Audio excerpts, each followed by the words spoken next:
To Hack and Proof, I have a question. Did I get it right that you started 13 years ago? 9 years ago. Why then you have only 1 million in ARR? Because it's a product. If you take a look how this company works, you can find out that 6 company only with similar products shut down operation for last 1 year.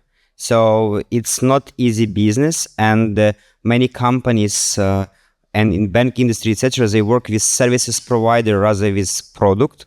But industry transforming, and step by step, we actually gaining a trust.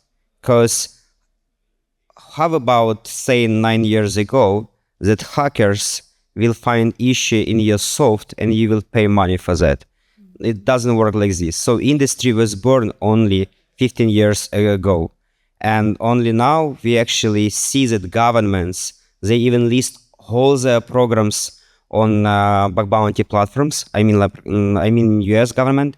Also in Ukraine, only last year, government accept a law that allowed to run bug bounty for companies and pay for that. So this market just creating, and we already in this market the biggest player, and we see potential, and we have already trust from big players. And what's the revenue that you're making from services? It's from product. It's a monthly subscription. Yeah, but do you have a revenue coming from services? Yeah. I'm sorry. Yes. And what's the volume? It's 40% it comes extra from services. It's on top of the 1 million? Yes. Okay, cool. And services, it's like penetration testing for companies, and also it's code review. And what is the projection for growth in the upcoming 2 years, let's say? Yeah, so first of all, we would like run at least 50K end users. So we will monetize them. How? It's like you pay for Claude or for OpenAI. You buy subscription, you have tokens, and you can use these tokens to search, identify while building. And we have this community, so we don't need to find them. We already have 75,000 security researchers, and they work with us.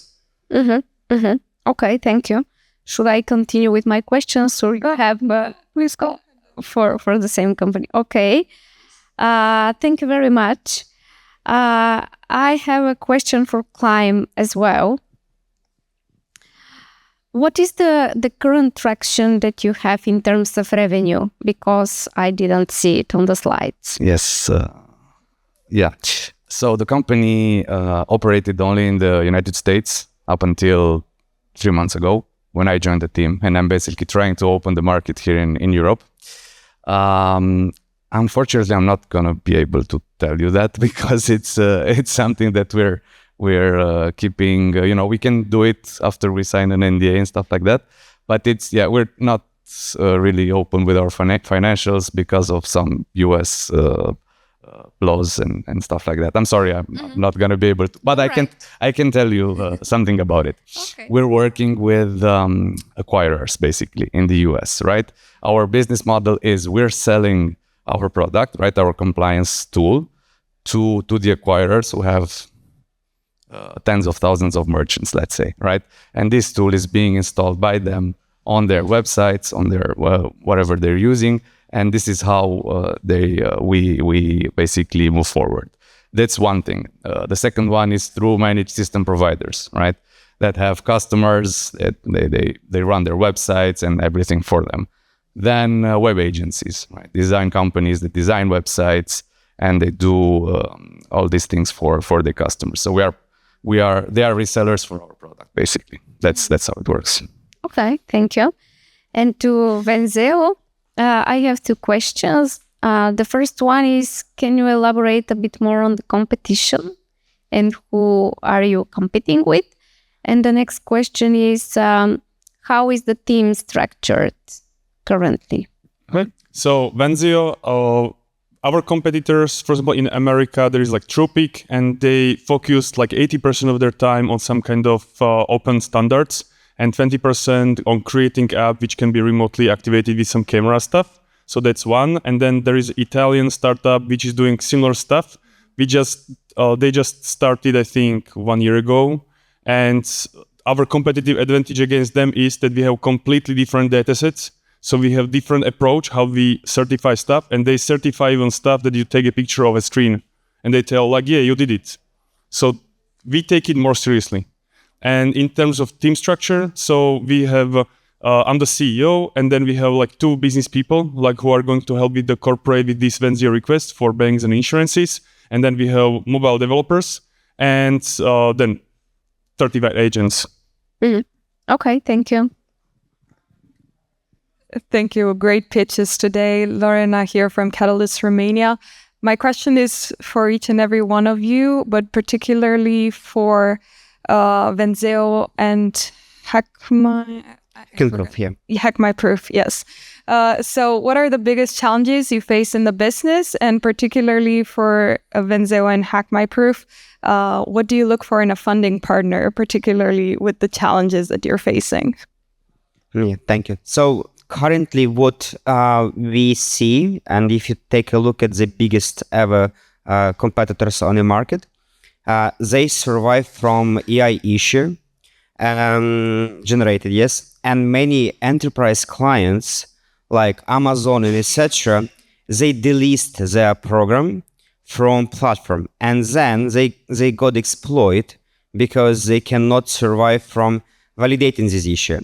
So the first problem that we solved is we built our AI tool, which is already working and selling to our customers, and then validate the reports, and customers from other industries switch to our platform. Second, it was hard to monetize hackers that generates lots of issue, and now we get extra 20% of revenue by actually charging researchers who submit issue. So they pay $5, $10, $15 to submit issue. And another stuff that actually we expect from a company, just to go first time through a cybersecurity bug bounty market, yes, invest, and then find the way how to be probably even acquired by a bigger company, and yeah, so it's exit, of course. Wenzio, the question was like, what do we look for from VCs? Cool.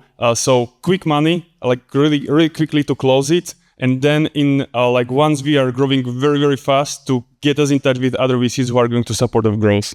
That's what we are looking for. What are the challenges you're facing with growing without the additional capital? Yeah, so right now we have a great opportunity to use the agents and also the outbound agents for calling. So we would really want to leverage it now, because now it's available. Now it became available like 1 month ago. So we changed completely the business model for the previous product we had. And for the enterprise, right now we are learning how to make it even faster to get to banks and insurances. We are already cutting it by half, like the expected time, how to get there. So that's what our challenge, and we want to make it as fast as possible. We want to hack it.